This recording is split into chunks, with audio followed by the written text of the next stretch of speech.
आणि त्यांचा विषय आहे बौद्ध तत्वज्ञानाचा भारतीय जनसमूहावर सामाजिक, शैक्षणिक व सांस्कृतिक प्रभाव, एक विश्लेषण. तर त्यापूर्वी मी सरांनी विषयाला सुरुवात करण्यापूर्वी मला त्यांची भरपूर मोठी माहिती आहे, भरपूर त्यांचं बायोडेटा आहे, पण मी थोडक्यात त्यांचं इंट्रोडक्शन करून देते. तर sir director of sambodhi IAS अकॅडमीमध्ये आहेत आणि त्यांचा एज्युकेशन आणि अवॉर्ड भरपूर आहे, तरी पण इन शॉर्ट सांगण्याचा प्रयत्न करते. तर त्यांनी BE केलेलं आहे इन्स्ट्रुमेंटेशन इंजिनिअरिंग मध्ये, bachelor of journalism and mass communication, MA NET history. त्यांचं UPSC central armed police assistant commandant exam त्यांनी 2005 मध्ये पास केलेली आहे. नंतर त्यांनी all India topper in UPSC IAS mains exam in history project आणि त्यांचे अवॉर्ड्स आहेत लोकमत वृत्तपत्र ठाणे गौरव पुरस्कार त्यांना मिळालेला आहे 2022 मध्ये. दोनदा त्यांना सावित्रीबाई फुले पुरस्कार मिळालेला आहे, सर्वोत्तम शिक्षक पुरस्कार आहे. रामदादा तळक समाजभूषण पुरस्कारही त्यांना मिळालेला आहे आणि त्यांना रिसिव्ड अवॉर्ड त्यांना former honourable chief justice of India KG Balakrishnan यांच्याकडनंही त्यांना पुरस्कार देण्यात आलेला आहे.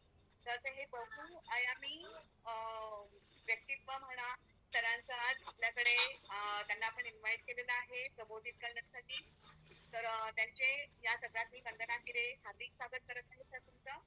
आणि मेन सांगायचं म्हणजे फक्त सर अकॅडमी नाही तर सरांचं सामाजिक कार्यात सुद्धा ते अग्रेसर आहेत. अगदी ते ग्राउंड लेवलला काम करणारे व्यक्तित्व आहे. त्या सरांचं खरंच मी हार्दिक स्वागत करते आणि त्यांनी आम्हाला प्रबोधित करावं अशी मी त्यांना विनंती करते. भारतीय बौद्ध महासभेतर्फे या वर्षावासाच्या निमित्ताने आजच्या कार्यक्रमाचं नियोजन करण्यात आलं आणि वंदनाताईंनी एक 2-3 दिवसांपूर्वी मला सांगितलं की तुम्हाला शक्य होईल का. मी म्हटलं ठीक आहे, आपल्या आवडीचाच विषय असतो आणि म्हणजे वर्षावास तर हे एक निमित्त आहे, परंतु त्याच्या व्यतिरिक्त अनेक कार्यक्रम असो अथवा नसो हे आपलं कर्तव्य आहे की आपल्याला ज्या ज्या काही गोष्टी बुद्धांच्या धम्माबद्दल माहिती आहे तर त्याबद्दल किंवा भारतीय संविधानाबद्दल त्याचा प्रचार करणे, त्याच्याबद्दलचं थोडंसं जे काही लिटिल बिट नॉलेज आहे ते शेअर करणे. आणि त्यामुळे मला खूप आनंद झाला. तर त्याच्यामुळे प्रथम वंदनाताईंचं मी स्वतः विशेष आभार मानतो की मला आपण या ठिकाणी संधी दिली एक प्रकारे ऑनलाईनच्या मोडमधून. आणि आजचा जो विषय आहे तो खूप महत्वाचा विषय आहे. आता आपल्याला वेळ किती असतो मॅडम, आपल्याला ताई वेळ किती असतो आता इथे? म्हणजे एक 45 मिनिटं 40 मिनिटं 35-40 मिनिट सर. म्हणजे एका तासामध्ये एका तासामध्ये मीटिंग एंड होते ऑटोमॅटिकली की कसं काय? नाही मीटिंग एंड नाही होते, आपण करतो सर. पण तुम्ही तुमचा एक्स्ट्रा टाइम घेऊ शकता. संडेला आपण त्याचा एक्स्ट्रा कारण वक्ते येतात ना आणि त्यांना एक तासामध्ये लेक्चर पूर्ण नाही होत, आपण देतो त्यांना सर्व. तर तुम्हाला टेक युअर ओन टाइम. नाही मला नाही, हा कसं की त्याला आता हा विषय खूप मोठा आहे, परंतु त्याच्यामध्ये हरकत नाही की मी बोलेल मोजक्या शब्दांमध्ये मी माझा विषय मांडण्याचा प्रयत्न करेल. आता इथे काही शेअरिंगचा ऑप्शन वगैरे काही नाहीये आपल्या इकडे, पण मी असंच हे करेल. सो आजचा जो महत्वाचा विषय आहे त्याचं टायटल आहे की बौद्ध तत्वज्ञानाचा भारतीय लोकसमूहावरती शैक्षणिक, सांस्कृतिक व सामाजिक प्रभाव, एक विश्लेषण.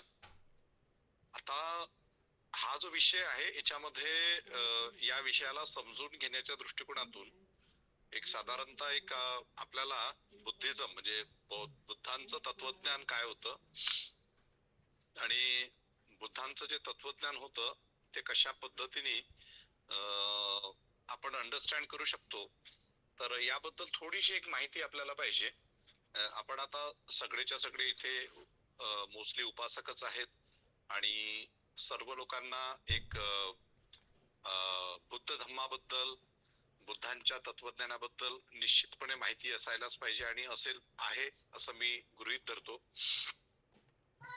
यामध्ये बुद्ध तत्वज्ञान जे आहे, या बुद्ध तत्वज्ञानाचा प्रभाव हा जर तुम्ही एकंदरीत बुद्धांचा जन्म म्हणजे बुद्धांचा जो कार्यकाळ आहे, इसवी सन पूर्व 563 ते इसवी सन पूर्व 483 हा बुद्धांचा कालखंड आहे. 80 वर्षाचं आयुष्य त्यांना लाभलं आणि या 80 वर्षाच्या आयुष्यामध्ये 29व्या वर्षापर्यंत राजपुत्र सिद्धार्थ ते होते. 29व्या वर्षाला त्यांनी गृहत्याग केला आणि 35व्या वर्षी त्यांना बुद्धत्व प्राप्त झालं, संबोधी प्राप्त झाली. आणि त्याच्यानंतर त्यांनी लोकांना, या भारत देशातील लोकांना इथल्या भौगोलिक परिस्थितीनुसार जे जे लोक वेगवेगळ्या प्रांतांमध्ये प्रदेशांमध्ये राहत होते त्या लोकांना आपला एक धम्म सांगितला. आपण नॉर्मली एक ऐतिहासिक रेफरन्सेस नुसार जे काही आपल्याला भगवान बुद्धांचा इतिहास उपलब्ध आहे, बौद्ध धम्म जो आपल्याला माहित आहे त्याच्यानुसार आपण एक समजतो की भगवान बुद्धांनी पहिलं धम्मचक्र प्रवर्तन, त्याला धम्मचक्क पवर्तन असं म्हणतात पालीच्या याच्यामध्ये. आता माझा काही पालीचा विशेष अभ्यास नाही, त्याच्यामुळे पालीतले शब्द कदाचित जर मी काही गोष्टींचा उल्लेख केला तर एखाद्या वेळेस प्रोनाऊन्सिएशन माझं प्रॉपरली नसेल तर जे पालीचे अभ्यासक असतील त्यांनी मला माफ करावं त्याच्यामध्ये. तर बुद्धांनी धम्मचक्क पवर्तन म्हणजे फर्स्ट जे पहिलं जे प्रवचन दिलं, पहिला जो धम्मचक्क पवर्तन, पहिलं जे धम्माचं प्रवचन दिलं तर ते सारनाथ या ठिकाणी मृगशिखा वनामध्ये दिलं. आणि ते नेमकं काय होतं, ओके, त्यांना जो मार्ग सापडला म्हणजे बुद्धांच्या स्वतःच्या आयुष्यामध्ये जर आपण बघितलं तर सिद्धार्थ या नावाचा व्यक्ती बुद्ध का झाला.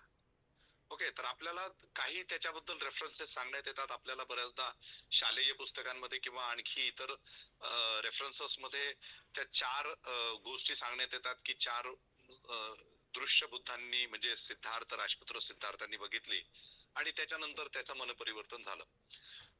बाबासाहेबांचं जर आपण पुस्तक वाचलं तर त्याच्यामध्ये आपल्याला लक्षात येतं की वेगळी कारणं सांगितलेली आहेत, रोहिणी नदीचा प्रश्न वगैरे. आणि त्याच्यानंतर मग बुद्धांसमोर प्रश्न पडले की लोक भांडतात का, लोक युद्धासाठी का उठून उभे राहतात. ओके, हा प्रश्न अगदी 21व्या सेंचुरीमध्ये सुद्धा आपल्याला सतावतो. जसं आता रशिया आणि युक्रेनचं युद्ध चालू आहे, तर त्या ठिकाणी बुद्धांच्या धम्माचं, बुद्धांच्या मार्गाचं खरोखर जर लोकांनी अनुसरण केलं तर अशी युद्ध टाळता येऊ शकतात आपल्याला. ओके, तर त्या सिद्धार्थाला असे प्रश्न पडले आणि त्याच्यानंतर मनपरिवर्तन होऊन तो त्या सत्याच्या शोधामध्ये गेला आणि त्याच्यानंतर त्या राजपुत्र सिद्धार्थाचं ट्रान्सफॉर्मेशन हे बुद्धांमध्ये झालं. ओके, आता या बुद्धांनी नेमकं काय सांगितलं. भगवान बुद्धांनी महाकारुणिक आपण म्हणतो आहे ना, आपण त्यांना बरेचशा उपाधी, बरेचसे जे टायटल्स आहेत तर ते त्यांच्यासाठी उपयुक्त. तथागत म्हणतो आपण त्यांना, महाकारुणिक म्हणतो आपण. ओके, तर बुद्धांचा मार्ग नेमका काय होता तर थोडक्यात तो मी 1-2 मिनिटात 3 मिनिटात तुम्हाला सांगतो. तर बुद्धांनी नेमकं काय सांगितलं की 4 आर्य सत्य सगळ्यांनाच माहिती असतील. याच्या आधीच्या प्रवचनांमध्ये मला वाटतं की या गोष्टींचा उल्लेख झालेला असेल, पण माझा जो विषय आहे त्या अनुषंगाने थोडस मला हे सांगणं आवश्यक असेल.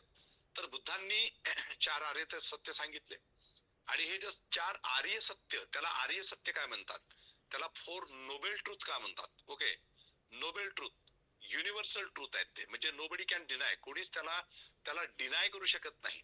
बुद्धांनी सांगितलेला जो धम्म आहे त्या धम्माचं जे कोर प्रिन्सिपल आहे त्या कोर प्रिन्सिपल मध्ये सगळ्यात महत्वाचं आहे 4 आर्य सत्य. तर बुद्ध काय सांगतात की जगात दुःख आहे. आता जगात दुःख आहे म्हटल्यानंतर काही लोक म्हणतात की बुद्ध निराशावादी होते. याच्यावरती मार्केटमध्ये काही पुस्तकं सुद्धा उपलब्ध आहेत. तर बुद्ध हे निराशावादी नव्हते. बुद्ध हे रिअलिस्टिक आपण म्हणू शकतो, म्हणजे तो सुद्धा शब्द खरं तर व्यावहारिक भाषेचा शब्द आहे. म्हणजे पण मला थोडंसं मांडायचं आहे म्हणून मी त्यांना रिअलिस्टिक किंवा वास्तववादी म्हणेन. ओके, तर बुद्ध हे वास्तववादी होते एक प्रकारे. आणि बुद्धांनी सांगितलं की जगात दुःख आहे.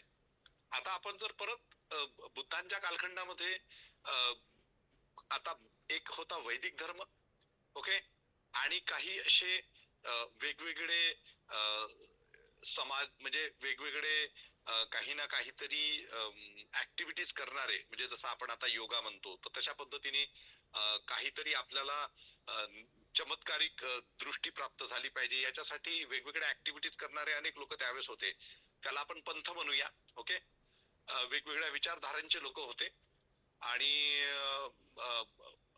खूप असे रिलिजन्स होते, धर्म होते, अशातला भाग नाही बुद्धांच्या कालखंडामध्ये. ओके. तर एक लक्षात घ्या की त्यावेळेस आणि आत्ताच्या मानव समूहामध्ये जर आपण बघितलं, एक थोडंसं लिंकेजेस जर केले त्याचे, तर आपल्याला असं आढळून येतं की बुद्धांनी सांगितलं की जगात दुःख आहे. तर बुद्धांनी सांगितलं जगात दुःख आहे हे त्यावेळेसही सत्य होतं, मध्य कालखंडातही सत्य होतं, आजही सत्य आहे आणि पुढेही सत्य राहील, याला कोणीच डिनाय करू शकत नाही. आणि हे सत्य, जगात दुःख आहे हे सत्य, हे ब्राह्मण असेल त्यालाही अप्लाय होतं, तथाकथित जो कोणी हिंदू असेल त्यालाही अप्लाय होतं, जो ख्रिश्चन असेल त्यालाही अप्लाय होतं, शीख असेल त्यालाही अप्लाय होतं, मुस्लिम असेल त्यालाही अप्लाय होतं, जो स्वतःला निधर्मी मानत असेल त्यालाही अप्लाय होतं.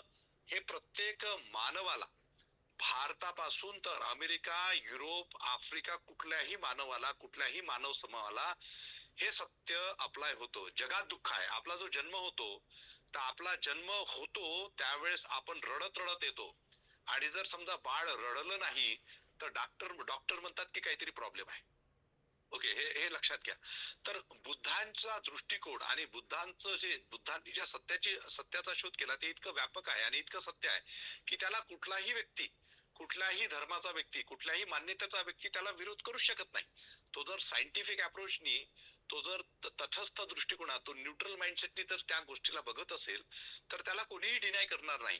आणि जितक्या लवकर ज्या व्यक्तीला कुठल्याही धर्माचा असो, आता मी माझ्या विद्यार्थ्यांना IAS IPS बनवण्याचं काम करतो, माझ्याकडे विविध जाती धर्माचे विद्यार्थी येतात. ज्यावेळेस मी त्यांना बुद्धिझम शिकवतो किंवा मी ज्यावेळेस त्यांना बुद्धिझम आणि आताची परिस्थिती यांच्या लिंकेजेस त्यांना सांगतो, तर त्यावेळेस त्यांना असं वाटतं की अरे आपल्याला ही गोष्ट आधी का नाही कळली. ओके. म्हणजे लक्षात घ्या, एखादा मुस्लिम विद्यार्थी असेल, ख्रिश्चन विद्यार्थी असेल, ओके, वेगवेगळ्या SC ST OBC VJNT SBC Brahmins, अशा सगळ्याच जाती जमातीचे विद्यार्थी माझ्याकडे येतात. आणि त्यावेळेस मी त्यांना बुद्धिझम सांगतो, प्रॅक्टिकल बुद्धिझम सांगतो. ओके. बुद्धांच्या तत्वांचं इम्प्लिमेंटेशन कशा पद्धतीने प्रत्येकाच्या जीवनामध्ये होऊ शकतं आणि कसा बुद्धिझम हा तुमच्या सर्वांच्या जीवनामध्ये, म्हणजे फक्त आता बौद्ध आहोत, सर्टिफाईड बौद्ध आहोत, किंवा जन्माला त्या पर्टिक्युलर, जसं आपल्या देशामध्ये एका विशिष्ट जातीत जन्माला आले की विशिष्ट जातीतच मरतात लोक. ओके. तर तसं आपलंही होतंय तसं. ओके. त्याच्यामुळे आपली अटॅचमेंट बुद्धिझमशी त्या रिलेशन मध्ये असते. परंतु इतर जेव्हा हे ऐकतात तर त्यांना एकदम फार आश्चर्य वाटतं की अरे हे आम्हाला आधी का नाही कळलं. तर बुद्धांचं हे जे पहिलं तत्व आहे ना, त्यांच्या मार्गाचं हे हे हे प्रचंड, हे फार मोठं तत्वज्ञान आहे की जगात दुःख आहे आणि हे कोणी डिनाय करू शकत. मग बुद्ध दुसरं आर्य सत्य सांगतात की दुःखाला कारण आहे. ओके. जगात दुःख आहे हे मान्य केलं तर नुसता दुःख आहे म्हटल्याने होणार नाही. दुःख आहे म्हटल्याने तुम्ही त्या दुःखातून मुक्त होणार नाही. त्या मुक्तीसाठी तुम्हाला त्याचं कारण काय आहे, म्हणजे डॉक्टरकडे गेल्यानंतर डॉक्टर तुम्हाला म्हणतो की तुम्हाला ताप आलाय, तुम्हाला सर्दी होते, तुम्हाला काहीतरी व्हायरल बॅक्टेरियल प्रोटोझोल इन्फेक्शन झालेलं आहे, फंगल इन्फेक्शन झालेलं आहे, त्याच्यावरती ते गोळ्या देतात, मेडिसिन देतात, म्हणतात कालांतराने की तुम्हाला ऑपरेशन करावं लागेल. असंच आहे की आपल्याला बौद्ध धम्म समजून घेताना जगात दुःख आहे एवढंच नाही तर दुःखाला कारण आहे. मग बुद्ध सांगतात की दुःखाला कारण कुठलं आहे, तर एक महत्वाचं कारण आहे डिझायर. म्हणजे माझा जो अभ्यास आहे त्या हिशोबाने, कदाचित माझ्यापेक्षा आणखी खूप विद्वान लोक असतात, म्हणजे मी विद्वान नाही, मी सर्वसामान्य कार्यकर्ता आहे, पण अनेक प्रकार म्हणजे प्रचंड ज्ञान असलेले लोक असतात. ओके. त्यामुळे या ग्रुपवरती जर तो कोणी असेल तर माझं कदाचित जर चूक वाटलं तर मला तुम्ही इंटरप्ट करू शकता. तर ते सांगतात की डिझायर आहे म्हणजे तृष्णा. ओके. आता पालीच्या मध्ये जाल तुम्ही तर फार डीप मध्ये आहे सगळ्या गोष्टी, त्याचे शब्दावली सुद्धा वेगळी आहे. ओके. मी सर्वसामान्य मराठीशी लिंक करून ते सांगण्याचा प्रयत्न करतो. तृष्णा आहे, आणि मग म्हणतात की तृष्णा का उत्पन्न होते, कारण इग्नोरन्स आहे, म्हणजे अविद्या आहे. ओके. अविद्या आहे.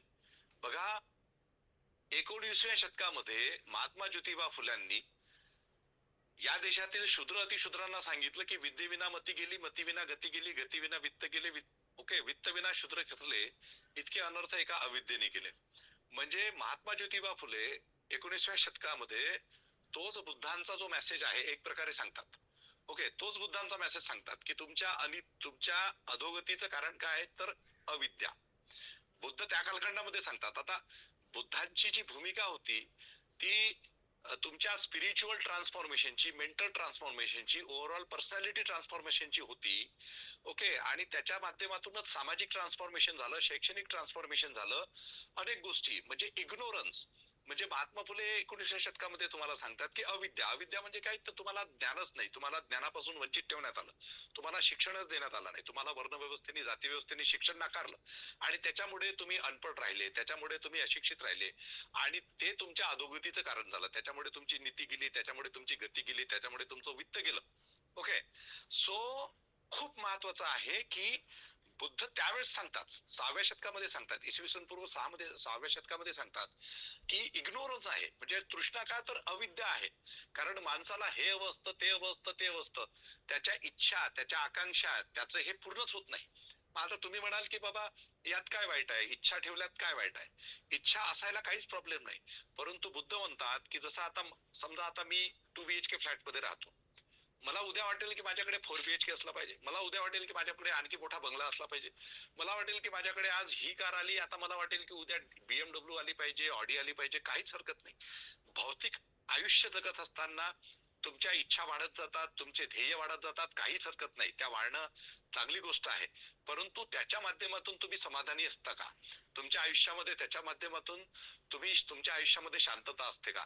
सगळे भौतिक सुख आज आपण बघतोय की आपण आपल्याला संविधानिक बेनिफिट्स मुळे अनेक लोक, विविध जाती जमाचे लोक हे शिक्षण घेतात, उच्च शिक्षण घेतात, परदेशामध्ये जातात, मोठ्या मोठ्या कंपनीज मध्ये जॉब करतात, IAS बनतात, IPS ऑफिसर्स बनतात. परंतु तरी ते समाधानी असतात का? त्यांच्या आयुष्यामध्ये शांतता असते का? बुद्धांनी हेच सांगितलेलं आहे की इग्नोरन्स आहे म्हणजे तुम्हाला हेच कळत नाही की आपली रेस कुठपर्यंत चालली, आपण किती पळणार आहोत, आपण किती धावणार आहोत. आणि त्याच्यासाठी धम्माचं आचरण, धम्माचा मार्ग हा अतिशय महत्वाचा आहे. तर बुद्ध सांगतात की तृष्णा आहे, तृष्णा काय, तर इग्नोरन्स आहे.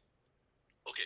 म्हणजे अचिव्हमेंट झाल्या ठीक आहे, परंतु त्या अचिव्हमेंट नंतर तुम्ही आणखी काय करता, तुम्ही कसं कॉन्ट्रीब्युट करता, समाजाला कसं कॉन्ट्रीब्युट करता, तुमचं जे ज्ञान आहे त्याचा प्रसार कसा करता. तुमच्याकडे जर खूप आर्थिक दृष्ट्या तुम्ही संपन्न असाल तर तुम्ही कशा पद्धतीने त्या आर्थिक संपन्नतेचा उपयोग इतरांसाठी करतात, जेणेकरून तुमच्या आयुष्यामध्ये समाधान आलं पाहिजे. ओके. तिसरं सांगितलं की जगात दुःख आहे, दुःखाला कारण आहे आणि दुःखाचं निरोध आहे म्हणजे दुःख नष्ट होऊ शकतं. ओके. दुःखाला निरोध आहे म्हणजे दुःख नष्ट होऊ शकतं. आता दुःख नष्ट होण्यासाठी मग भगवान बुद्धांनी आर्य अष्टांगिक मार्ग जो आहे तर तो आर्य अष्टांगिक मार्ग सांगितला. आपल्याला अनेकांना आर्य अष्टांगिक मार्ग हा जो अतिशय महत्वाचा जो बुद्धिझम मधला अतिशय महत्वाचा जो घटक आहे. ओके. आणि अतिशय महत्वाची असलेली जी गोष्ट आहे तर ती अनेकदा माहिती नसतं. ओके. अरियो अठ्ठांगिको मग्गो, पालीमध्ये त्याला अरियो अठ्ठांगिको मग्गो म्हणतात. संस्कृतच्या प्रभावाखाली त्याला आर्य अष्टांगिक मार्ग म्हणतात आणि त्याला इंग्लिश मध्ये 8 फोल्ड पाथ म्हणतात. म्हणजे बुद्ध सांगतात की जर तुम्हाला या सगळ्या समस्यांमधून तुम्हाला एक सुखाचं, समाधानाचं, शांततेचं आयुष्य जगायचं असेल, ओके, तुम्हाला एक उत्तम पुरुष व्हायचं असेल, बुद्धांनी उत्तम पुरुषाची लक्षणं सांगितलेली आहे की असा उत्तम पुरुष की जो स्वतःच्या कल्याणासोबत इतरांच्या कल्याणामध्ये सहभागी होतो, त्यांच्या विकासामध्ये सहभागी होतो, तर तो उत्तम पुरुष. उत्तम पुरुषाच्या लक्षणामध्ये हे सगळ्यात प्रमुख वैशिष्ट्य सांगितलेलं आहे. तर अष्टांगिक मार्ग म्हणजे अष्टांगिक मार्ग एक्झॅक्टली काय आहे तर त्याच्यामध्ये इंग्लिश मध्ये आपण जर त्याला म्हटलं तर right view. Okay. Right view म्हणजे सत्य काय हे समजलं पाहिजे. Okay. Right mindfulness, right concentration, right efforts, right livelihood, right intentions, right speech आणि राईट ऍक्शन. ओके. असं साधारणतः इंग्लिश मध्ये त्याला आपण म्हणतो. एक मराठीमध्ये मी तुम्हाला समजून सांगण्याचा प्रयत्न करतो की अष्टांगिक मार्ग जो आहे तर बुद्धांनी जे प्रज्ञाशील आणि आपण करुणा म्हणतो, ओके, किंवा प्रज्ञाशील आणि समाधी आपण ज्याला म्हणतो, ओके, तर त्याच्यामध्ये थोडस एक डिव्हिजन झालेलं आहे की प्रज्ञा जी आहे तर त्या प्रज्ञेमध्ये 2 गोष्टी त्यांनी सांगितल्या की तुमच्यामध्ये सम्यक दृष्टी आणि सम्यक संकल्प असला पाहिजे. ओके. सम्यक दृष्टी जी आहे, सम्यक दृष्टी म्हणजे काय, तर तुमचा दृष्टिकोन जो आहे, ओके, तुमचा जो दृष्टिकोन आहे, एकंदरीत जीवनाकडे बघण्याचा जो दृष्टिकोन आहे तो सम्यक असला पाहिजे, तो जागरूक असला पाहिजे. तुमची दृष्टी ही स्पष्ट असली पाहिजे. दृष्टी स्पष्ट असणे म्हणजे काय, की तुमच्या एकंदरीत जीवनाकडे बघण्याच्या दृष्टिकोनामध्ये स्पष्टता असली पाहिजे. ओके. आणि तुम्ही कुठलेही कर्मकांडवादी नसायला पाहिजे, कुठल्याही अंधश्रद्धा तुम्ही जोपासायला नाही पाहिजे आणि कुठल्याही पद्धतीने अनैतिक जीवन जे आहे हे तुमच्या आयुष्यामध्ये नसायला पाहिजे. तर एक थोडक्यात आपण इथे म्हणजे या संदर्भात फक्त एवढंच मी सांगू शकतो. सम्यक संकल्प आता आपल्याला कसं जसं कालांतराने जशा भाषांमध्ये बदल होत गेला, थोडेसे जे त्याचे अर्थ आहे बदलत गेले, त्यावेळेसचे जे अर्थ आणि आताचे अर्थ थोड्या म्हणजे थोडंसं आपण डीप मध्ये गेलो तर कदाचित आपल्याला आणखी बऱ्याच गोष्टी समजतात. तर सम्यक संकल्प म्हणजे आपण आता संकल्प म्हटल्यानंतर आपण काय म्हणतो की आपलं एक ध्येय असलं पाहिजे. ओके. ते ध्येय पूर्ण करण्यासाठी आपण जोरकसपणे प्रयत्न केले पाहिजे. ओके. तर साधारणतः संकल्प म्हणजे अशीच गोष्ट की मला हे अचीव करायचं आहे आणि त्या दृष्टिकोनातून माझं आयुष्य कसं परिपूर्ण होईल. ओके. माझं कर्म कसं चांगलं राहील, म्हणजे मला जे ध्येय अचीव करायचं असेल तर त्याच्यासाठी मला डिटरमाइन राहावं लागेल. मला त्या दृष्टिकोनातून चांगले प्रयत्न करावे लागतील, चांगले एफर्ट्स घ्यावे लागतील आणि माझं कर्म हे चांगलं असलं पाहिजे, म्हणजे कुशल कर्म आपण ज्याला म्हणतो तर त्या पद्धतीने असलं पाहिजे. ओके. तसंच सम्यक वाणी. ओके. ज्याला सम्यक वाका म्हटलं जातं. वाका वाका किंवा वाणी म्हणजे काय, तर तुम्ही जे बोलणं आहे तुमचं, ओके, ते बोलणं असं असावं की ज्याच्या माध्यमातून इतरांना कुणालाही इजा होणार नाही. ओके. आता म्हणतो की आपण एखाद्याला हर्ट होणार नाही असं बोलायचं नाही, परंतु बुद्ध म्हणतात की तुमची वाणी ही सत्य असली पाहिजे. सत्य कथन करणे म्हणजे एखाद्याला हर्ट होणार नाही, म्हणजे जर त्याला त्याची प्रशंसा केली तर अनेक लोकांना चांगलं वाटतं. ओके. म्हणजे प्रशंसा केली तर लोकांना चांगलं वाटतं, परंतु नुसताच आपण लोकांची प्रशंसाच करत राहिलो, ओके, नुसतं आपण लोकांची प्रशंसाच करत राहिलो तर त्यातून काही साध्य होत नाही. ओके. सो त्यामुळे बुद्ध म्हणतात की तुमची वाणी तुमचं सत्य असलं पाहिजे, तुम्ही जे बोलणार ते सत्य असलं पाहिजे आणि सत्याच्याच मार्गाने तुम्ही चाललं पाहिजे. त्याच्यानंतर सम्यक कर्मांताबद्दल बोलतात की आपलं कर्म हे चांगलं असलं पाहिजे. ओके. आपले सिद्धांत हे चांगले असले पाहिजे. ओके. कुशल कर्म असलं पाहिजे. सम्यक आजीविका बुद्ध सांगतात. काम असं करावं किंवा व्यवसाय असा करावा किंवा जे काही प्रोफेशन असं करतो ते असं असलं पाहिजे की ज्याच्या माध्यमातून तुमच्या घरात जे काही धन येतं, ओके, ते चांगल्या मार्गाने येणारं असावं. कुठल्याही पद्धतीचा भ्रष्टाचार करून म्हणा किंवा कुठल्याही पद्धतीचा व्यभिचार करून म्हणा किंवा कुठल्याही पद्धतीचे चुकीचे काम करून अनैतिक मार्गाने ते नसावं, तर ते सम्यक आजीविका.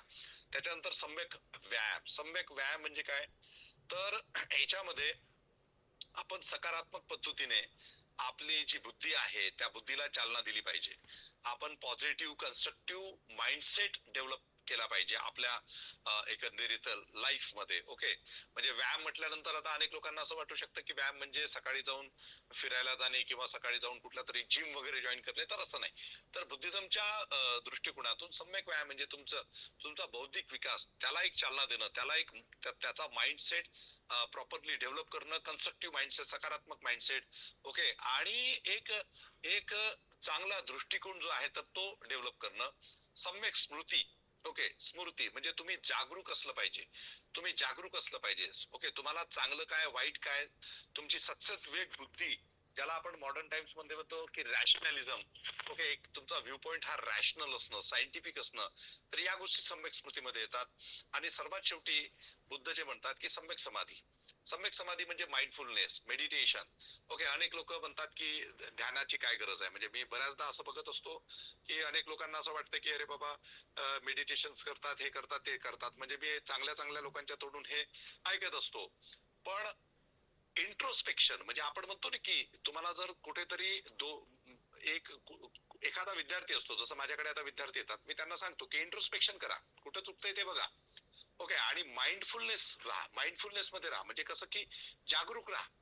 ओके. तर मेडिटेशन म्हणजे आता बुद्धांच्या हजारो मूर्ती आपल्याला दिसतात की बुद्ध ध्यानस्थ आहेत. ओके. डोळे बंद करून आहेत. आता काही लोक त्याच्यावरती आक्षेप घेतात की बाबा बुद्धांनी डोळे बंद करून काम केलं असेल का, त्याच्यानंतर जे 35व्या वर्षी त्यांना ज्ञान प्राप्ती झाली तर त्याच्यानंतर तर ते काय नुसता डोळे बंद करून बसले असेल का, तर असं नाहीये.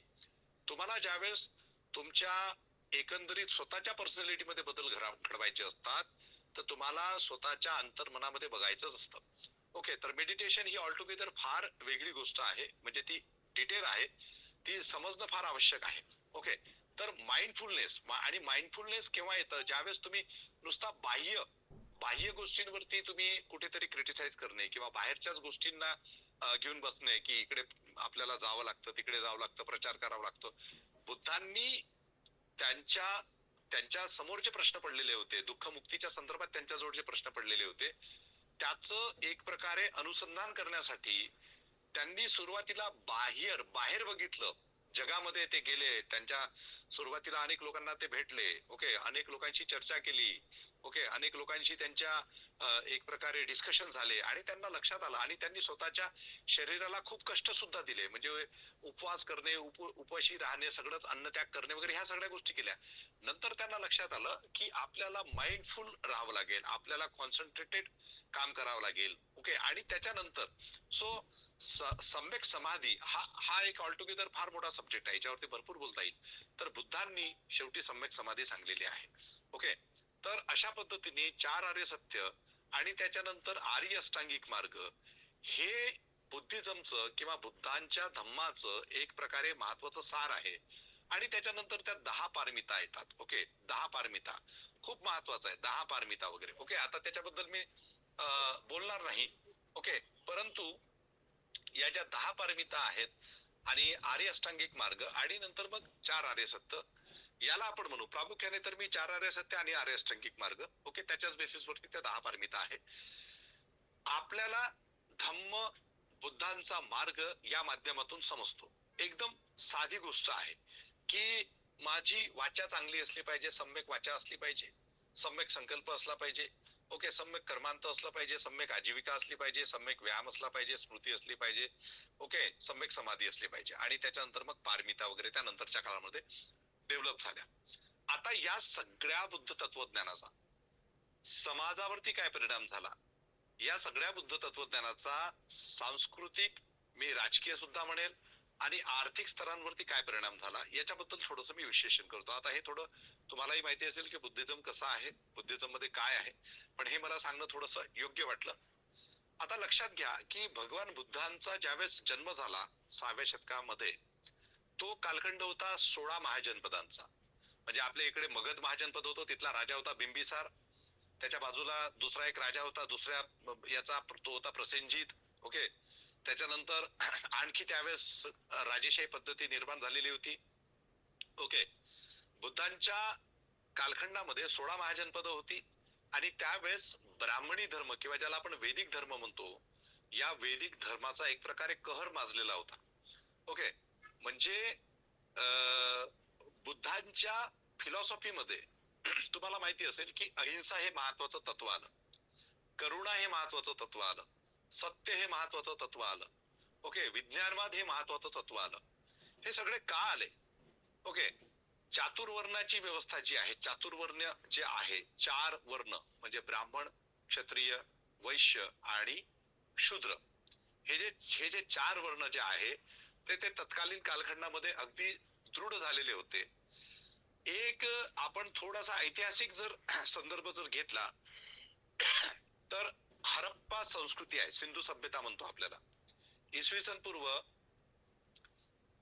2500 ते इसवी सन पूर्व 1700 हा सिंधू सभ्यतेचा कालखंड आहे. त्या कालखंडामध्ये कुठे ना धर्म होता, कुठे ना जाती व्यवस्था होती. ओके, ना आणखी काही गोष्टी होत्या. ओके, ओके, परंतु त्यावेळेसची जी सभ्यता होती ती अतिशय ज्याला आपण म्हणतो प्रबळ किंवा एक विकसित सभ्यता त्याला मानल्या जातं. आणि कालांतराने वैदिक कालखंड येतो, त्याचा कालखंड जो आहे तो 1500 ते 1000 आणि 1000 ते 600 असं त्याला 2 याच्यामध्ये डिवाइड करण्यात येतं. तर वैदिक कालखंड जो आहे, या वैदिक कालखंडामध्ये पूर्व वैदिक आणि उत्तर वैदिक असं इतिहासाच्या दृष्टिकोनातून त्याचं साधारणतः 2 डिव्हिजन्स होतात. पूर्व वैदिक कालखंड हा त्यातल्या त्यात ठीकठाक आहे. ओके, त्याच्यामध्ये छोटे मोठे या ब्राह्मणी धर्माने निर्माण केलेले यज्ञ याग वगैरे हे सगळं आहे. परंतु मेन जी गडबड आहे ती इसवी सन पूर्व 1000 मध्ये झाली, ज्याच्यामध्ये पुरुष सूक्तामध्ये ऋग्वेदाच्या 10व्या मंडळामध्ये पुरुष सूक्त नावाची एक ऋचा आली आणि त्या पुरुष सूक्तामध्ये वर्ण व्यवस्था आली. त्याच्यामध्ये ब्राह्मण, क्षत्रिय, वैश्य, शूद्र असे 4 वर्ण निर्माण झाले.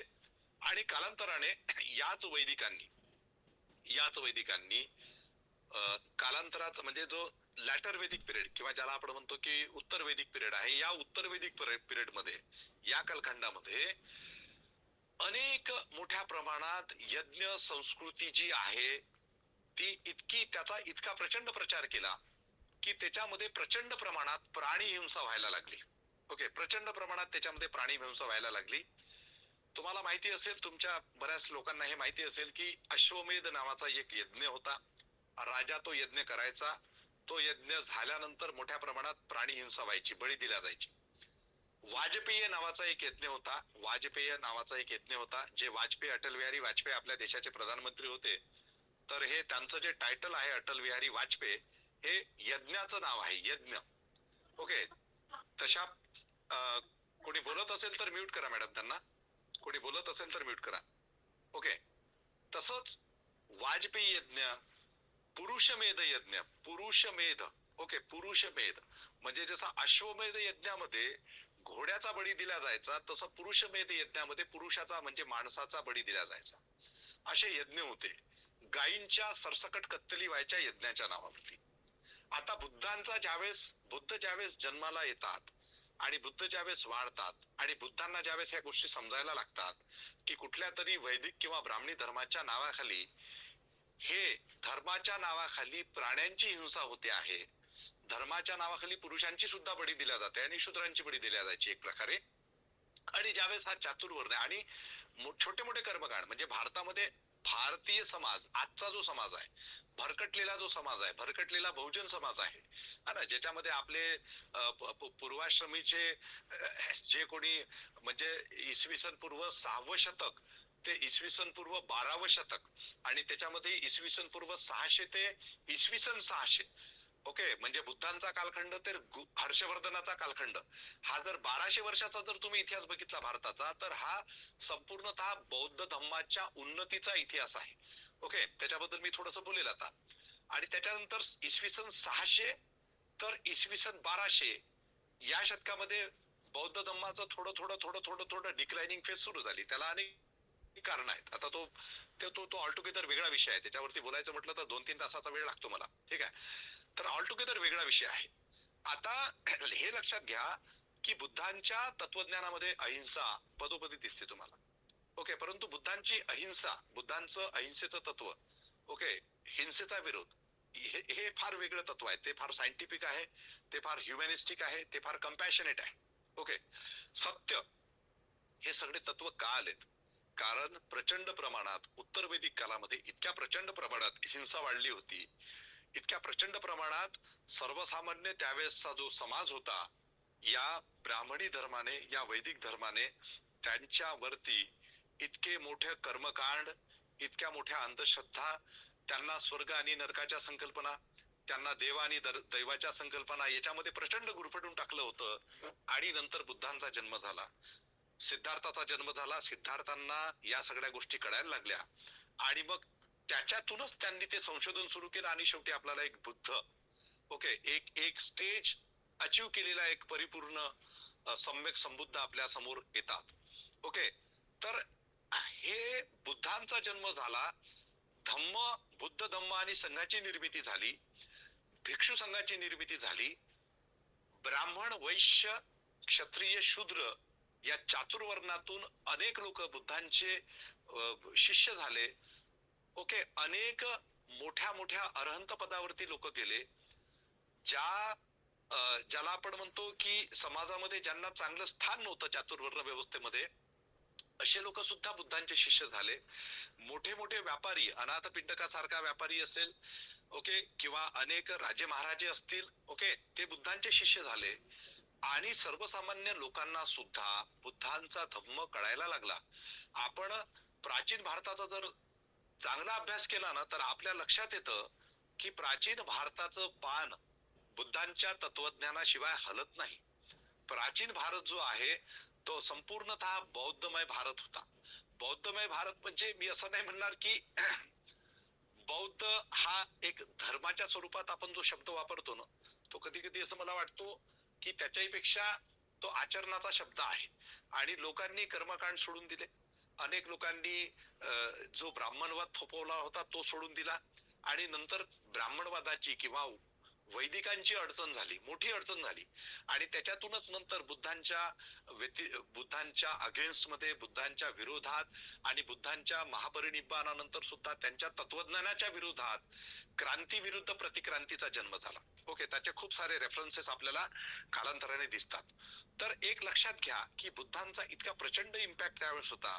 बुद्धांना त्यांच्या कालखंडामध्ये ज्यांनी ज्यांनी विरोध केला आणि जेव्हा ते बुद्धांच्या समोर गेले चर्चेसाठी, त्यावेळेस ते सगळेच्या सगळे, जवळपास सगळेच्या सगळे बुद्धांचे शिष्य झाले. बुद्धांचा धम्म त्यांनी स्वीकारला. तर तोच धम्म स्वीकारला ज्याच्याबद्दल मी पहिल्या याच्यामध्ये थोडंसं डिस्कशन केलं की 4 आर्य सत्य त्यांना समजली, त्यांना आर्य अष्टांगिक मार्ग समजले. आर्य अष्टांगिक मार्ग, 4 आर्य सत्य तेव्हाही तेच होते, आताही तेच आहे. आताही जगाला, संपूर्ण जगाला बुद्धांच्याच त्या तत्वज्ञानाची गरज आहे. फक्त आपण थोडेसे भरकटलेले आहोत आणि त्याच्यावरती आपण आचरणाच्या पेक्षा बोलण्यावरती आपला जास्त भर असतो. त्याच्यामुळे कदाचित इतर लोकांपर्यंत तो पोहोचत नाही. म्हणजे ही जागरूक, म्हणजे बुद्धाला मानणाऱ्या, बुद्ध तत्वज्ञानाचा अभ्यास करणाऱ्या प्रत्येक जागरूक व्यक्तीचं हे कर्तव्य आहे की कुठल्याही पद्धतीच्या अननेसेसरी खूप डिबेट्स आणि डिस्कशन मध्ये जाण्यापेक्षा त्या तत्वज्ञानाचा प्रचार कसा होईल, ओके, लोक कसे तुमच्यासोबत जोडल्या जातील आणि लोकांना या गोष्टीची जाणीव कशी होईल. आताचा ज्याला आपण बहुजन समाज म्हणतो की याला अशी जाणीव कशी होईल की यार आपले जे राजे महाराजे होते, सम्राट अशोक असेल, सम्राट कनिष्क असेल, राजा हर्षवर्धन असेल, मेनॅन्डर, ग्रीकचा राजा मेनॅन्डर म्हणजे मिलिंद राजा असेल, ओके, गुप्त कालखंडातील राजे असतील, ओके, अनेक जे राजे महाराजे होते. इथे महाराष्ट्रात फार लांब कशाला जाऊ मी, इथे सातवाहनांचं राज्य होतं. महारठ्ठ नावाचा आपला एक राजवंश होता ज्याला महारठ्ठी म्हटलं जातं. त्याच्या ज्या राज कन्या होत्या, नागनिका होती, नागनिका, नयनिका, गौतमी बलसारी ज्या होत्या, ज्यांनी सातवाहनांच्या राजकालखंडामध्ये आपल्याला दिसतं की इथलं जेवढंही केव्ज आर्किटेक्चर आहे, ओके, कारल्याच्या केव्ज असतील, भाजीच्या केव्ज असतील, कोंडाणे केव्ज असतील, कानेरी केव्ज असतील, ओके, त्याच्यानंतर तुमच्या जुन्नरच्या केव्ज असतील, ओके, आणि विविध म्हणजे विविध राजांच्या कालखंडामध्ये अजंठा, एलोरा सारख्या, एलिफंटा सारख्या आणि कितीतरी केव्ज आर्किटेक्चर, म्हणजे बुद्धांच्या महापरिनिब्बानानंतर सुद्धा कितीतरी कालखंडानंतर, अगदी 600-1000 वर्ष गेल्यानंतर सुद्धा भारतामध्ये मोठ्या प्रमाणात स्तूप डेव्हलप झाले. मोठ्या प्रमाणात सांचीचा स्तूप असेल, ओके, भारहूतचा स्तूप असेल, अनेक ठिकाणचे स्तूप डेव्हलप झाले. पिप्रवाहाचा स्तूप असेल, तुमच्या इथे महाराष्ट्रामध्ये पवनीचा स्तूप असेल, इथला नालासोपाऱ्याचा स्तूप असेल. हे स्तूप वगैरे एवढे भव्य स्तूप असेच निर्माण झाले का? आहे ना. बामियांच्या जर घाट्यांमध्ये जर तुम्ही गेलात अफगाणिस्तान, पाकिस्तानच्या रिजन मध्ये, तर त्या ठिकाणी तुम्हाला पहाडांमध्ये बुद्धांचे मोठे मोठे स्टॅच्यूज कोरलेले आढळतात. हे असेच निर्माण झालेत का? है ना. तुम्ही आज संपूर्ण एशियामध्ये जर गेलात तर तुम्हाला चायना आहे, जपान आहे, साऊथ कोरिया आहे, नॉर्थ कोरिया आहे, इंडोनेशिया आहे, मलेशिया आहे, सिंगापूर आहे, ओके, श्रीलंका आहे, थायलंड आहे, म्यानमार आहे. या अनेक ठिकाणी तुम्हाला प्रचंड मोठ्या प्रमाणात बुद्धांची शिल्प दिसतात. म्हणजे माझ्या विषयामध्ये जे मी तुम्हाला सांगितलं की सामाजिक इफेक्ट कसा झाला, तर चातुर्वर्ण्य जे होता त्या चातुर्वर्ण्याला पहिल्यांदा प्रचंड धक्का देणारा बुद्ध होते. चातुर्वर्ण्याला त्यावेळेस बुद्धांनी कोलॅप्स केलं. जी व्हर्टिकल लाईन होती त्याला एक प्रकारे हॉरिझॉन्टल केलं, कारण सगळेच्या सगळे बुद्धांचे शिष्य झाले, म्हणजे ती एक हॉरिझॉन्टल सिस्टीम झाली. ओके, एका समांतर रेषेमध्ये ते सगळेच्या सगळे लोक आले. ओके, परंतु कालांतराने क्रांती प्रतिक्रांतीचं चक्र चालत राहिलं आणि त्याच्यामुळे प्रॉब्लेम झाले. त्याचा जर तुम्ही सांस्कृतिक जर इफेक्ट बघाल तर सांस्कृतिक इफेक्ट मध्ये सगळ्यात महत्वाचं काय, तर इतक्या मोठ्या प्रमाणात म्हणजे आपल्याकडे स्तूपांची निर्मिती, आपण म्हणतो की सम्राट अशोकांनी 84,000 स्तूपांची निर्मिती केली. मी एक वेळ असं करेल की बाबा चला अतिशयोक्ती झाली असेल, 84,000 नसतील केले, पण तुम्ही त्याच्या हयातीमध्ये त्यांनी 84 स्तूप जरी निर्माण केले असतील किंवा 480 स्तूप निर्माण केले असतील, फॉरगेट अबाउट 84,000, तर त्यांनी 480 जरी स्तूप केले असतील तरी ती फार मोठी अचिव्हमेंट आहे ना. त्याच्या एका कालखंडामध्ये जर त्यांनी 480 जरी स्तूप निर्माण केले असतील तर फार मोठी अचिव्हमेंट आहे. का केली, कुठल्या मानसिकतेतून केली, काय डेडिकेशन होतं, कुठला इन्फ्लुएन्स होता. ओके, तर हे एक लक्षात ठेवा की फार मोठ्या प्रमाणात आपल्याला सांस्कृतिक प्रभाव दिसतो. मथुरेची कला निर्माण झाली भारतामध्ये किंवा जगामध्ये म्हणेल मी, की मूर्तीपूजेची सुरुवात कुठून झालेली आहे. मूर्तीपूजेची सुरुवात जगामध्ये पहिली मूर्ती ही बुद्धांची बनली. आता त्याच्यामध्ये थोडासा वाद आहे की मथुरा शैलीमध्ये बनली की गांधार शैलीमध्ये बनली, थोडासा वेगळा वाद आहे तो. ओके, काही लोक म्हणतात की मथुरा शैलीमध्ये बनली, काही लोक म्हणतात गांधार शैलीमध्ये बनली. पण कुठल्याही शैलीमध्ये बनू द्या. ओके, परंतु बुद्धांची पहिली मूर्ती बनली, त्याची मूर्तीची पूजा सुरू झाली. ओके, आता बुद्धांच्या कालखंडामध्ये मूर्तीपूजा नव्हती, त्याच्यामुळे मूर्तीपूजेला वगैरे बुद्धांनी काही विरोध केला नाही, कारण मूर्तीपूजाच अस्तित्वात नव्हती. परंतु नंतर महायानाच्या प्रभावाखाली, ओके, महायानाच्या प्रभावाखाली म्हणजे ज्यावेळेस कनिष्क राजा होता, कुशाण वंशाचा जो कनिष्क राजा होता, त्याच्या कालखंडामध्ये महायान आणि हिनयान हे दोन स्पष्ट पंथ निर्माण झाले बुद्धिझम मध्ये, आणि त्याच्यामध्ये मग महायानामध्ये बुद्धांच्या मूर्त्या पूजल्या गेल्या. आता बरेचसे लोक म्हणतात की त्याच्यामध्ये तो ब्राह्मणांच्या इन्फ्लुएन्स मध्ये महायान पंथ डेव्हलप झाला, परंतु त्याच्यामध्ये काही काही खूप चांगले भिक्षू सुद्धा निर्माण झाले, आणि संस्कृतच्या माध्यमातून मोठ्या प्रमाणात बुद्धिझम वरती अनेक लिटरेचर सुद्धा तयार झालं. काही गोष्टी या थोड्याशा वादाच्या गोष्टी असतात, परंतु त्या परिपूर्ण अभ्यास केल्यानंतरच आपण त्याच्यावरती स्पष्टपणे बोलू शकतो.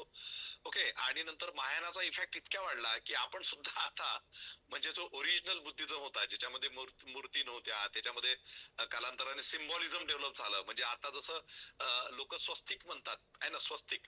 ओके, सांस्कृतिक प्रभाव बघा, स्वस्तिक आहे ना, हिंदुइझम मध्ये स्वस्तिक, परंतु ते स्वस्तिक काय तर 4 आर्य सत्याचं प्रतीक आहे. ते फक्त त्या प्रतिक्रांतीमध्ये ते वेगळ्या दिशेने गेलं, आणि जे ओरिजिनल बुद्धिझमचं स्वस्तिक आहे, म्हणजे जर तुम्ही चायनाचे जर बुद्ध बघाल तर चायनाच्या चीनच्या बुद्धांच्या छातीवरती स्वस्तिक असतं, ते आपलं ओरिजिनल बुद्धिझमचं स्वस्तिक आहे, कारण ते 4 आर्य सत्याचं प्रतीक आहे ना. त्रिशूळ त्या महादेवाच्या हातामध्ये देऊन टाकलं, परंतु त्रिशूळ कशाचं प्रतीक आहे. हे हिनयानामधले सिम्बॉल्स आहेत. म्हणजे त्याला आपण महासंगिका आणि स्थविरवादी म्हणतो. महासंगिका हा जो बुद्धिझम मधला जो पहिलं एक सेक्शन होता, जे दुसऱ्या बुद्धिस्ट काउन्सिल मध्ये, ओके, दुसरी बौद्ध संगीत झाली होती बुद्धांच्या महापरिनिर्वाणानंतर 100 वर्षानंतर, तर त्याच्यामध्ये महासंगिका आणि स्थविरवादी असे 2 गट पडले होते. तर त्याच्यामध्ये जे महासंगिका होते तेच नंतर महायानिस्ट झाले, आणि जे स्थविरवादी होते ते हिनयानिस्ट झाले. तर हिनयानामध्ये किंवा स्थविरवादामध्ये बुद्धांच्या आयुष्याशी रिलेटेड, त्यांच्या फिलॉसॉफीशी रिलेटेड, ओके, काही सिम्बॉल्स डेव्हलप झाले. जसं लोटस डेव्हलप झालं, एलिफंट डेव्हलप झालं, हॉर्स डेव्हलप झालं. ओके, त्याच्यानंतर लॉयन डेव्हलप झाला, बुद्धांना शाक्य सिंह म्हटलं जातं. ठीक आहे, तर या सगळ्यांचा प्रभाव तुम्हाला आर्ट वरती दिसतो, कल्चर वरती दिसतो, आर्किटेक्चर वरती दिसतो. तो सांस्कृतिक प्रभाव आहे. आज सुद्धा बघा की जगभरामध्ये म्हणजे अगदी जे लोक बुद्धांना मानत नाहीत ते सुद्धा बुद्धांची मूर्ती घरात ठेवतात, भलेही शोकेस मध्ये ठेवत असतील, पण त्यांना चांगलं वाटतं.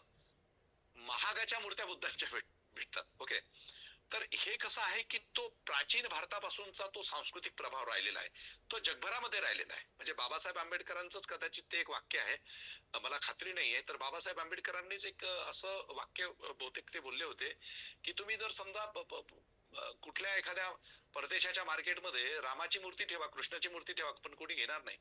पण ती बुद्धाची जर मूर्ती ठेवली तर ते सरसकट लगेच लोक घेतील. ओके, तर तो प्रभाव आहे, तो सांस्कृतिक प्रभाव आहे.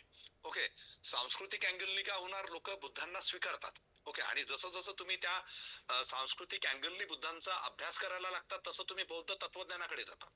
तर सामाजिक प्रभाव हा होता की चातुर्वर्ण ढासळलं त्यावेळेस, परंतु नंतर क्रांती प्रतिक्रांतीचा जो सगळा गोंधळ झाला, ओके, शुंगाची प्रतिक्रांती आहे, बृहद्रथाचा खून आहे, भिक्षूंच्या कत्तली आहे, प्रत्येक भिक्षूंवरती 100 दिनार सुवर्ण मुद्रा बक्षीस ठेवले होते पुष्यमित्र शुंगाच्या कालखंडामध्ये.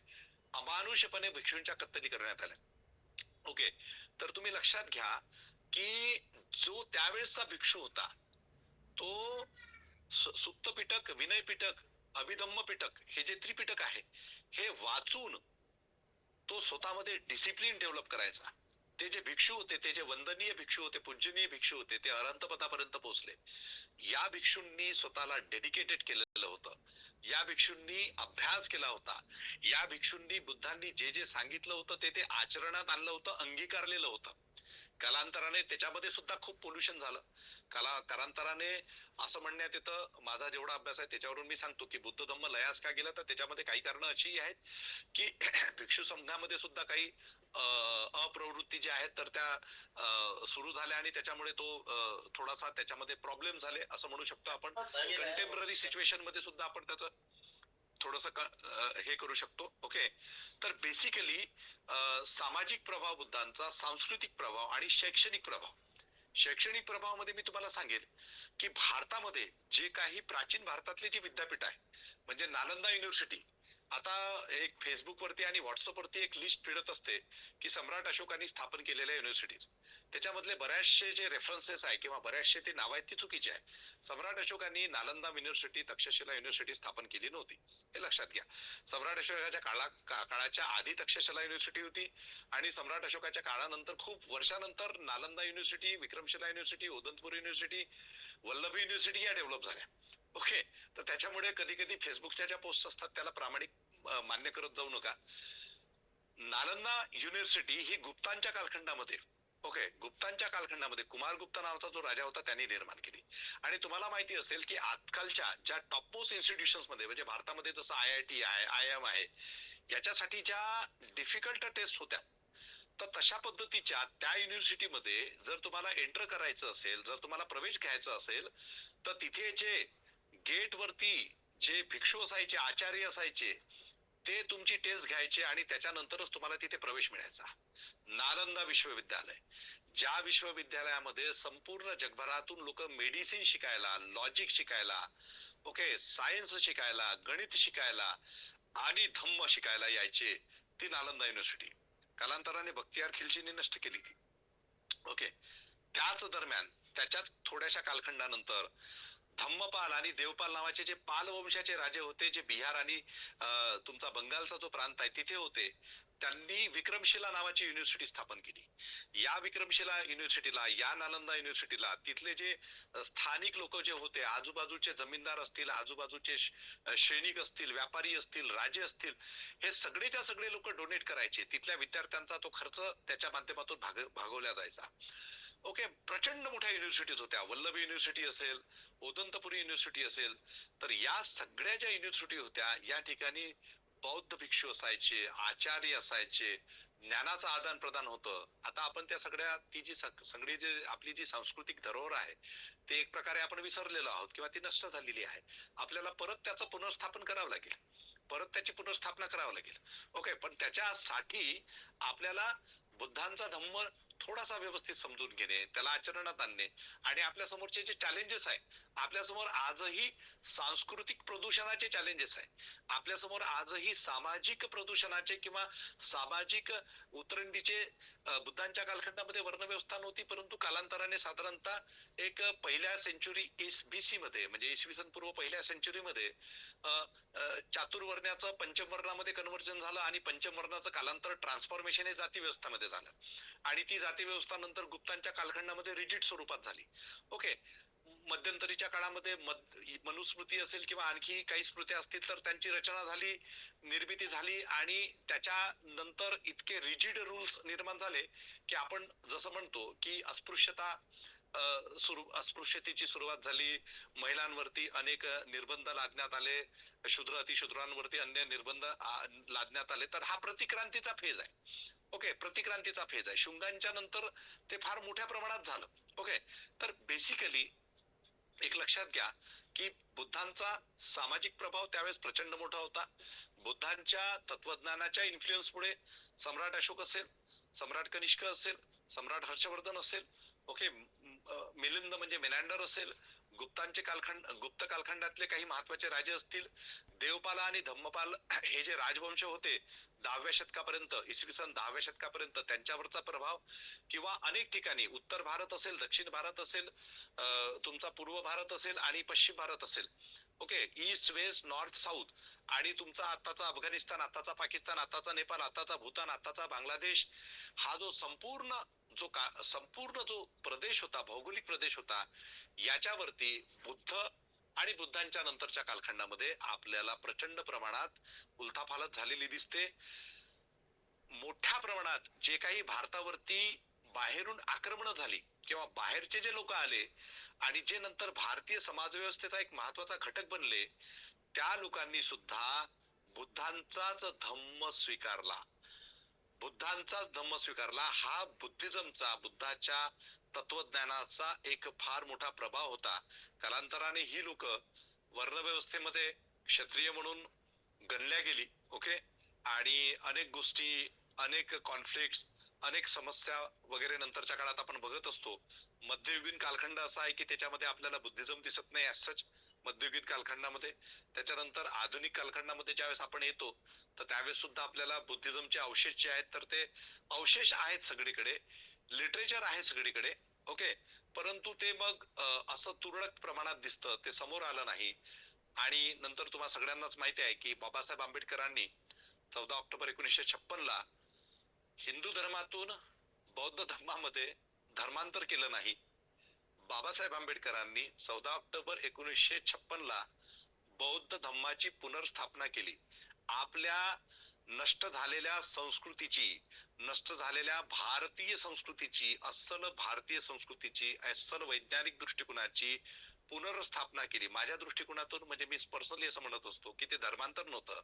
बाबासाहेबांनी जगभरातल्या सगळ्याच धर्मांचा अभ्यास केला, तुलनात्मक अभ्यास केला आणि बाबासाहेबांना हे सत्य समजलं की आपला देश जो सर्वच्या सर्व आजचे सगळे SC ST OBC असतील, अनेक ब्राह्मण असतील त्यावेळेसचे, हे मॅक्झिमम लोक 95% लोक, 90-95% लोक तरी बुद्धिझम फॉलो करणारे होते, धम्म फॉलो करणारे होते.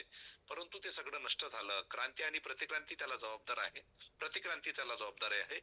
बाबासाहेबांना हे समजलं, हे सत्य समजलं आणि म्हणून त्यांनी बौद्ध धम्माची, बुद्धांच्या विचारांची पुनर्स्थापना केली. संविधानामध्ये अनेक गोष्टी आहेत की ज्या बुद्धांच्या धम्माच्या प्रतीकांशी असोसिएटेड आहे. खूप साऱ्या गोष्टी आहेत. म्हणून आपल्याला 4 लॉयन्स, आपलं जे चिन्ह आहे, राष्ट्रीय चिन्ह, नॅशनल एम्ब्लेम, ती 4 लॉयन्स, रोरिंग ऑफ धम्मा म्हणतात त्याला. म्हणजे सम्राट अशोकाच्या कालखंडामध्ये जे 4 सिंह, त्याला रोरिंग ऑफ धम्मा, धम्मगर्जना म्हणतात. ओके. आणि सिंह हे सुद्धा बुद्धाचं एक प्रकारे प्रतीक मानलं जातं. बुद्धांना शाक्य सिंह म्हणतात. ओके. हा सुद्धा कल्चरल, सांस्कृतिक इम्पॅक्ट मला जाणवतो. ओके. तर एकंदरीत बाबासाहेबांनी आपल्यावरती फार प्रचंड मोठी जबाबदारी दिलेली आहे. जे सजग आहेत, जे माइंडफुल आहेत, ओके, ज्यांना स्वतःच्या जबाबदारीची जाणीव आहे, त्या लोकांनी खूप जबाबदारीने इथून पुढे काम करणं गरजेचं आहे. इथून पुढे म्हणजे तुम्ही सगळेच आता वर्षावासामध्ये असता, तुम्ही सगळेच इथे मला असं कदाचित म्हणजे सगळेच्या सगळेच खूप ऍक्टिव्ह कार्यकर्ते असतील. अनेक ठिकाणी तुम्ही सगळे खूप चांगलं काम करत असाल निश्चितपणे, माझी खात्री आहे. परंतु आपल्याला जे ज्ञान आहे, आपल्यामध्ये जे काही आहे, आपल्यामध्ये जर समजा आर्थिक दृष्टिकोनातून आपण सक्षम असू, ज्ञानाच्या दृष्टिकोनातून सक्षम असू, आपल्या कुठल्या पदावरती असू, तर त्या सगळ्यांचा उपयोग जो आहे आपल्याला बाबासाहेबांच्या स्वप्नातील भारत आणि बुद्धांनी जो धम्म दिला, तो धम्म आपल्या आताच्या या बांधवांपर्यंत जे भरकटलेले लोक आहेत, जे करप्टेड गोष्टींनाच धर्म समजतात, ओके, जे पोल्युटेड गोष्टींनाच जीवन मार्ग समजतात, अशा लोकांपर्यंत पोहोचवणं हे खरं तर आपल्या जीवनाचं ध्येय असलं पाहिजे. बाकी जर आपण भौतिक जीवन जगण्यासाठी शिक्षण घेणे, नोकरी करणे, या सगळ्याच गोष्टी करत असतो, परंतु जी फार मोठी जबाबदारी आहे, त्या जबाबदारी प्रति आपल्याला काय काय काम करता येईल, एकत्रित होऊन, संघटित होऊन, यावरती मला वाटतं बरंच आपल्याला विचार करावा लागेल. जे काही आवश्यक होतं ते कमी वेळामध्ये मांडण्याचा मी प्रयत्न केला. काही गोष्टी सुटून गेल्या असतील कारण वेळ खूप कमी आहे. खरं तर हे 3 तासाचं माझं सेशन असतं. तुमच्यापैकी कुणाला जर अशा पद्धतीची सिरीज जर कधी आयोजित करायची असेल तर मी मंगेश ज्ञानेश्वर बोरकर, संबोधी करिअर अकॅडमी, ठाणे वेस्टला माझं ब्रांच आहे. गेल्या 17-18 वर्षापासून IAS IPS अधिकारी घडवण्याचं काम करतो. हे IAS IPS अधिकारी बुद्धांचा विचार घेऊन आणि संविधानिक नैतिकता घेऊन भारताच्या प्रशासनामध्ये, देशाच्या प्रशासनामध्ये लोक कल्याणासाठी कसे काम करतील, या व्हिजन वरती माझं काम सुरू आहे. त्याची मी जास्त प्रसिद्धी करत नसतो, कुठल्याही प्रसिद्धीच्या भानगडीत मी पडत नाही. फक्त माझं काम, माझा विद्यार्थी तो कुठल्याही जाती जमाताचा असो, माझ्याकडे अक्षरशः विविध जाती जमातीचे विद्यार्थी जे येतात ते 5-6 महिन्यामध्ये त्यांचा माइंडसेट ट्रान्सफॉर्म होऊन जातो. त्यांचा जर माइंडसेट कलुषित असेल, संकुचित असेल, ओके, गैरसमज असतील तर ते बऱ्यापैकी त्यांचे दूर होतात आणि ते एक चांगल्या नैतिक मूल्य जोपासणारे कर्तव्यदक्ष अधिकारी म्हणून मी घडवण्याचं काम करतो. मला कोणीतरी नंबर माझा मागितलेला आहे, तर माझा व्हॉट्सअप नंबर आहे.